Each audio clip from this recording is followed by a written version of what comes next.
ઉના તાલુકાના સીમર ગામમાં દરિયામાં વચ્ચે લંગારેલ બોરમાંથી કિંમત 24,82,092નો વિદેશી દારૂ બિયરનો જથ્થો અને બોટ સાથે મળી કુલ 35,30,092નો મુદ્દામાલ ઝડપી પાડ્યો। સીમર ગામ પાસે આવેલ બંદરે દરિયામાં આવેલ ભેંસલા ટાપુથી દૂર લંગારેલી બોટમાં 24 લાખથી વધુનો વિવિધ બ્રાન્ડનો ઇંગ્લિશ દારૂ બિયર મળી આવેલ। દારૂ અને એક મોટી ફિશિંગ બોટ સાથે 9 જેટલા ખલાસીઓ અને એક બાળ કિશોર નવા બંદર મરીન પોલીસે પકડી પાડ્યા। પકડાયેલ બોટમાંથી રાત્રિના સમયે સ્થાનિક બે નાની બોટ મારફતે દારૂ કિનારે લાવવામાં આવેલ। દરિયામાં ઓટા આવવાના લીધે બોટ કિનારા સુધી આવી ન હતી, ત્યારે પોલીસ દ્વારા દરિયાના પાણીમાંથી દારૂને કિનારા સુધી લાવી ટ્રેક્ટરમાં ભરવામાં આવેલ। વિશાલ ઢોલિયા રહે ઉમરગામ અને રોનક ટંડેલ રહે વલસાડ નામના શખ્સોએ દારૂ મોકલ્યો હોવાનું સામે આવ્યું છે, જ્યારે આટલા મોટા જથ્થામાં દારૂ અહીં કોણે મંગાવેલો એ હજુ જાણવા મળ્યું નથી। દિવાળીના તહેવારને લઈને મોટા પ્રમાણમાં મંગાવેલ વિદેશી દારૂનો જથ્થો પકડાઈ જતા મોટા બુટલેગરોમાં ફફડાટ વ્યાપી ગયો છે। સાહેબ, સીમર દરિયામાંથી મોટા પ્રમાણમાં દારૂનો જથ્થો મળ્યો છે, શું છે વિગત? ગઈકાલે હું નવા બંદર પોલીસ સ્ટેશનનો મારી પાસે ચાર્જ છે। હું ઉના પીઆઈ તરીકે છું ને વધારાનો ઉના નવા બંદરનો ચાર્જ છે।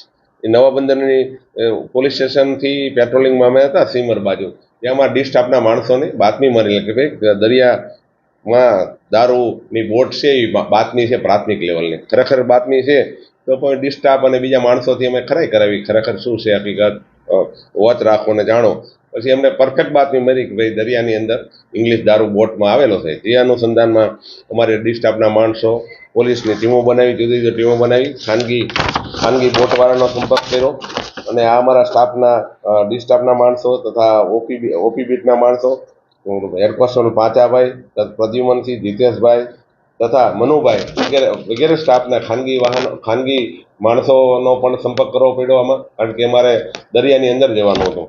એટલે અમને અમારા ખાનગી બોટનો સંપર્ક કરી ખાનગી બોટવાળાની સાથે લઈ અને પ્રાથમિક પંચનામું કરી પંચો સાથે સદરૂ જગ્યાએ અમે તપાસ કરતા કે ભાઈ અમને આ એક બોટ અજાણી બોટ મળી, બોટનો અમે રાઉન્ડ અપ કરીને અને બોટને સર્ચિંગ કરતા ખરેખર એની અંદર ઇંગ્લિશ દારૂ હોય, જેથી અમે અંદર ખલાસી અને માણસો હોય જેથી એને રાઉન્ડ અપ કરી અને દરિયા કિનારે અમે લઈ આવ્યા અને તપાસ કરતા એની અંદર અમને નવ માણસો હતો અને એક સંઘર્ષમાં આવેલું બાળક હતું, 10 જણા હતા અને એની પૂછપરછમાં એ દારૂ વિશાલ ઢોડિયા ઉમરગામનો છે, એને ભરાયો છે।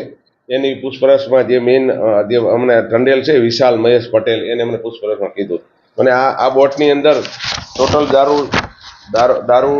દારૂ અમારી સાથે જે મળેલો છે એનો ટોટલ દારૂની કિંમત મુદ્દામાલ સહિતનો 35,57,092નો દારૂ થાય છે। એમાં ઇંગ્લિશ દારૂની કિંમત છે 25,09,092, ટોટલ જુદી જુદી પેટીઓ છે 417 પેટીઓ થાય છે જુદી જુદી દારૂની, અને એના 8 મોબાઈલ છે અને આ બોટ પણ અમે કબજે કરી છે અને પોસ્ટે લાવી મુદ્દામાલ અને કાયદેસરની કાર્યવાહી કરી। સર, દારૂ ક્યાંથી લાવવામાં આવ્યો હતો અને કોને આપવાનો હતો એ અંગે શું કહેશો?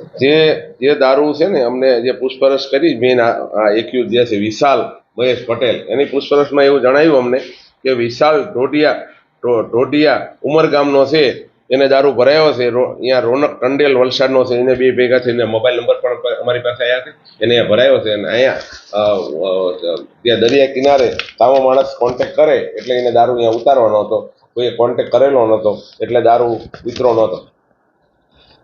દરિયા મારફતે જે દારૂ આવ્યો છે તેમાં અઢળક પ્રમાણમાં દારૂ હતો, જે દારૂ જે છે દારૂ ટોટલ 415 પેટી હતી। ટોટલ દારૂ 25,09,092નો ઇંગ્લિશ દારૂ હતો અને એક બોટ અમે કબજે કરી। આટલો મુદ્દો સંઘર્ષમાં આવેલો બાળક છે એની કાયદેસરની